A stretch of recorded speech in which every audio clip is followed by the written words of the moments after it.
নমস্কার বন্ধুরা, আমি দিয়া। কিছুদিন আগে বাবার কাজের ওইখান থেকে ফ্যামিলি শুদ্ধ পিকনিক হয়েছিল। তখন চলে গেছিলাম সবাই মিলে সেই পিকনিকে। চলো আজকে তোমাদের সাথে সেই পিকনিকের ভিডিও শেয়ার করি। চলো তাহলে স্টার্টার দিয়ে শুরু করা যাক। স্টার্টারে ফিশ বল আর চিকেন পকোড়া ছিল।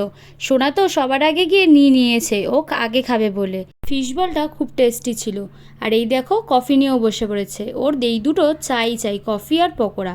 আর এই পুচকুটাকে দেখো গেম খেলবে বলে বায়না করছিল, কিন্তু গেম খেলতে পারে না, ভিডিও চালিয়ে দিয়ে বসেছিল গেমের। তারপর খেতে বসে পড়েছিলাম। সবার আগে পাতে পড়ে গেছিলো ভেটকি মাছের ফিশ ফ্রাই। মাছের ফিলেগুলো খুব মোটা ছিল, খুব টেস্টিও ছিল কিন্তু খেতে। পরে মেনু ছিল মাছের মাথা দিয়ে ডাল, সাথে ঝুরি ভাজাও ছিল, কিন্তু আমি নিইনি, কারণ পটলের দোরমাটা দিয়ে খাচ্ছিলাম। দোরমাটার মধ্যে চিংড়ি মাছের ফিলিং ভর্তি ছিল। আর দেখো শোস্টপ আর মটন পড়ে গেছে। মটন কষা দিয়ে ভাত খেতে খুব ভালো লাগে কিন্তু বন্ধুরা। আর মটনের পিসগুলোও রেয়াজি ছিল, খাওয়াই যাচ্ছিল না দুটোর বেশি। আমার মতন কে কে মটন খেতে পছন্দ করো কমেন্টে কিন্তু অবশ্যই জানাবে। আর শেষ পাতে চাটনি পাঁপড়ের সাথে ছিল রসগোল্লা আর আইসক্রিম। পর উবের করে বাড়ি চলে যাচ্ছিলাম। আজকের মতন এতটাই।